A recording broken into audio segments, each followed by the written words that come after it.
This is the battle of last year's Samsung's flagship, the Samsung Galaxy S21 Fan Edition, versus the best value Pixel phone today, the Pixel 7a. Who will win? Let's find out.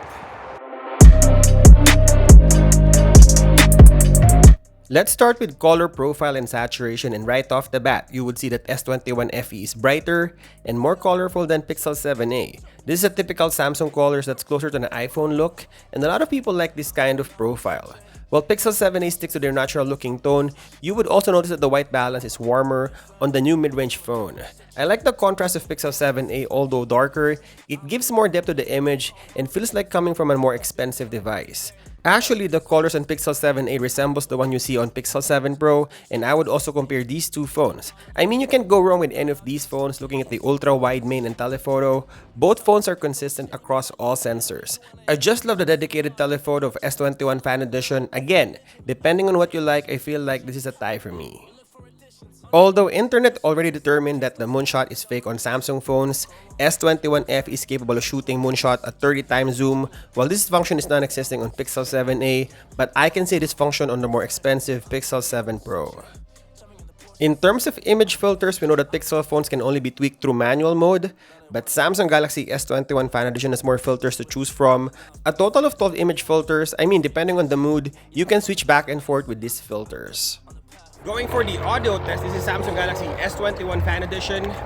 And this is Google Pixel 7a with speech enhancement on. I think it's better because it blocks the background noise, as you can hear on this recording. Next is 4K 30 FPS using the rear camera, and S21 Fan Edition is spot on, like a typical flagship phone.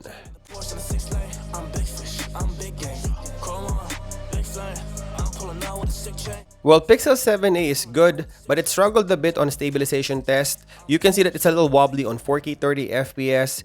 This phone is using standard stabilization. So let's go ahead and go full HD using the super steady mode on S21 FE. And we're also dropping down to full HD on Pixel 7a using active stabilization. Checking the flaring on both phones, both main sensors are handling it really well, but when we go to the ultra-wide lens, there's a stronger flaring on S21 FE. Next is highlights, and S21 FE is good, but Pixel 7a is so much better. As you look outside the window, you will see that the fence and the house is more visible and sharper on Pixel 7a. Next, let's talk about dynamic range and exposure, and S21 FE again will give you a brighter photo compared to the more contrasty look of Pixel 7a. So yes, in terms of dynamic range and exposure, S21 FE exposes the subject better, but I like the more contrasty and darker feel of Pixel 7a. S21 tends to be a little bit washed out. Next is 4K 30 FPS using the ultra-wide lens, and I saw a couple of jitters on S21 FE, and as you can see, the stabilization is not that smooth. That I wanna be friends. Yeah. Language switch. Y'all are now speaking French. I speak Dutch. Yeah, I'm from the... Well, Pixel 7a I think is better in ultra-wide lens, although a little bit punched in, but you wouldn't see any jitters, and the stabilization is really good.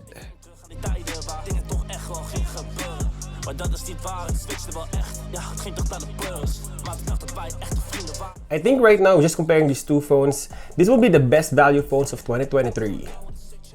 In terms of value, I think both phones has the same ballpark price. I don't think one is more expensive than the other, especially if you look on Samsung Galaxy S21 Fan Edition on a used market. I think it will be the same price as the mid-range Pixel 7a. Also, I'll be testing the speed and the battery of the Pixel 7a. I'm just back from Cuba, and I'm resuming all the tests and the reviews of these phones. If you like this type of camera comparison video, don't forget to subscribe. Next, we're testing the zoom capability of both phones, and I would let you decide on this, but I think Pixel 7a is better stabilization when we punched in.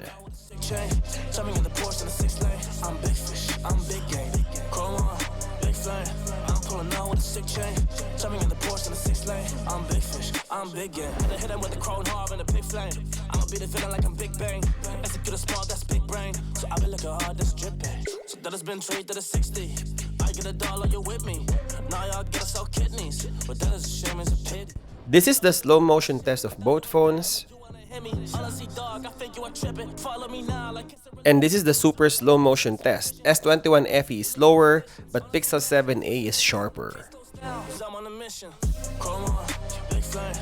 Next is close focus, and as you can see on the lower portion, Pixel 7a is closer focus, and even testing the closest focus on a subject, Pixel 7a will give you a closer range.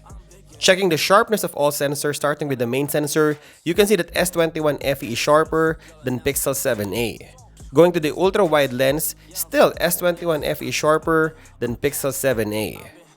And checking the details, again shooting this Cuba cap, if we punched in, you will see that Pixel 7a has more details compared to S21 FE.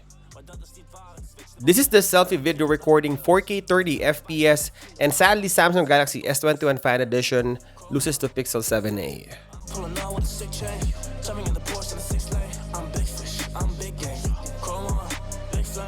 And this is Pixel 7a, same values as S21 FE, and as you can see, the newer mid-range of Google is better than the older flagship of Samsung.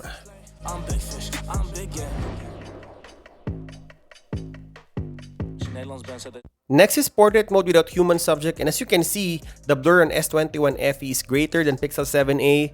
Also, if you inspect the cutout or subject separation, both of them will miss on the cutout.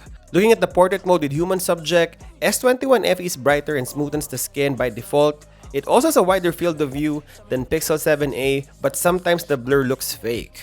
While Pixel 7a will punch in a little bit more than S21 FE, it's also more naturally looking and there's more details on my face. If we look at the selfie portrait, there's over-sharpening going on S21 FE, and it doesn't look good.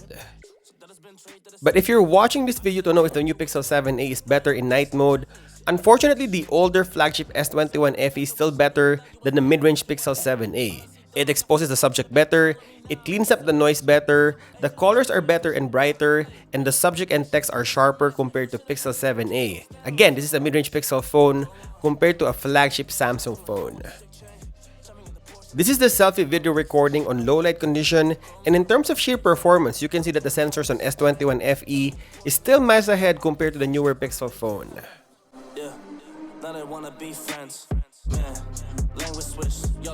And even using the rear cameras, S21 FE is still brighter, sharper, and has less noise compared to Pixel 7a. Let's take a look.